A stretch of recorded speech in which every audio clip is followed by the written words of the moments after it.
The program is State Affairs on Splash 105.5 FM, the Integrity Station. Waidi Adebayo is on State Affairs. Good to have you here. It's my pleasure. How is your farm doing?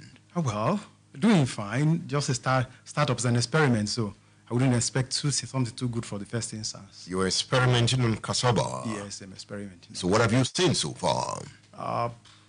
It's a very big story, but what I have seen so far is you have these new breeds of cassava that you have to plant. One of the most important one is TMA 419 that was produced by your IITA here.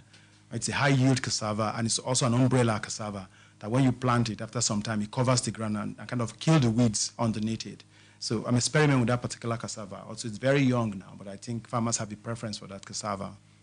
Now, your experiment has to do with poverty reduction, sustainable agricultural development, and the cassava value chain in Nigeria.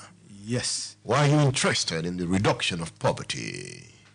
If I take it as poverty, reduction of poverty, Nigeria is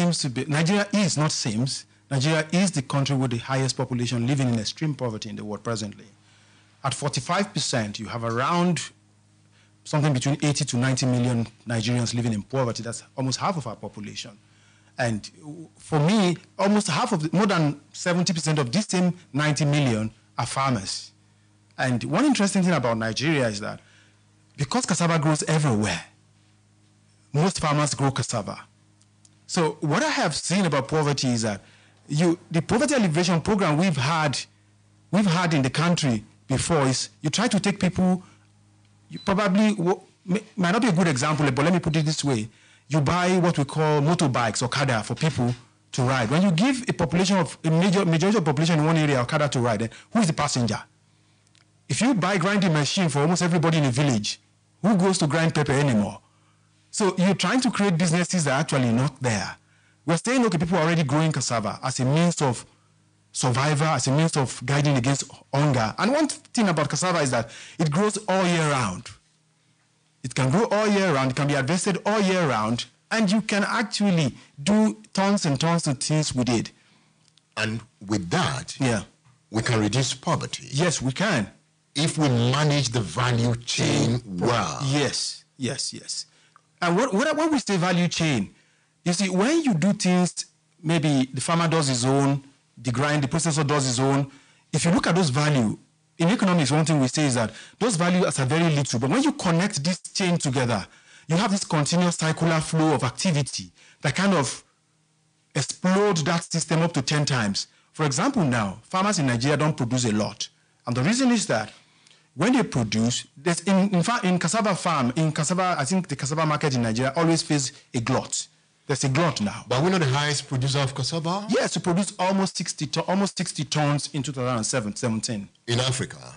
No, not the world. In the world? We are the number one in the world. We produced almost, 59 plus million in 2017. Because going through your papers, yes, you are complaining we're not producing enough. That is not enough too, because 75% of this cassava we produce go into production of gari that is consumed locally. And what does that mean? The implication is that most of it is like for survival. And man shall not live by bread alone. So you need to be able to produce for industry. And let me tell you one funny thing. We used to call cassava the poor man's crop before. Not until IITA and other people researching into it.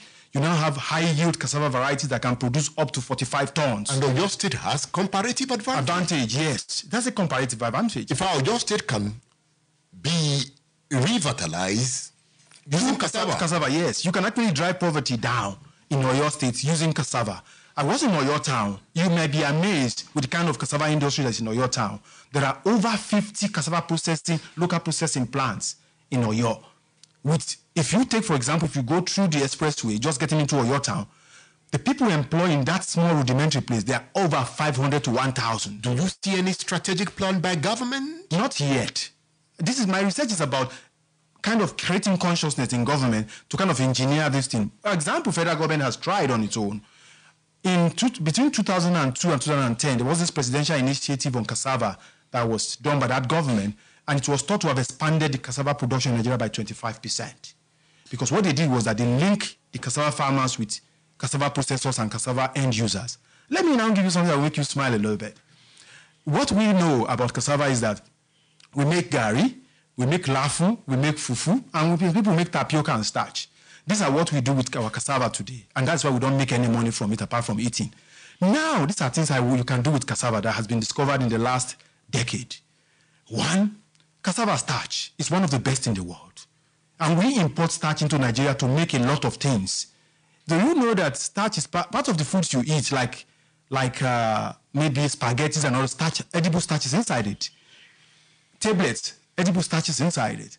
And this cassava starch has more viscosity than some of the other starches imported to do some of these things, even plyboard in Nigeria. So it means if you kind of explore that area. Now, let me tell you one funny thing. When we want to make gari, we press out the starch out of it. We waste it. We waste it. Yes. This starch is even more expensive than the gari you are making. It's even more money than the gari you are making from it. You could make 4 times or 5 times the money if you press, like let's say you take a bag of gari and press it. The water you press out can give you 5 times more money than the gari itself. If you saw Sheyi Makinde now, what will you be telling him? I would tell him, say, Mr. Governor, I like you, but we can actually perform miracle in this state with just engineering the gari process, because there are tons of farms, then millions of farmers, even in this state, planting cassava on their own. We could actually engineer a process where they could increase their yield. We could also connect them with processors. We can even connect them with end users like Nigerian breweries, Emzor, and all these industrial users that could offtake this cassava from the market. Because as of about 3 days ago, 1 ton of cassava was selling for around 15,000 from my market survey in Oyo town. Too cheap? Too cheap, extremely cheap. The reason the farmers remain poor? Yes, that's the reason why they cannot produce more. Because if I borrow money and put a lot of money into cassava and it's a flop, it's go bazookas. And we have cocoa house. Sheyi Makinde can build cassava house. Obviously, yes. He can? Yes. And I would say everything with my research that if we face, even if it's cassava alone we face in Oyo State, this economy can be transformed within 1 year because it's already what we are already doing. Why did you take your PhD to Germany? Well, I did not say my PhD. I did my master's in philosophy, politics, and economics in Germany.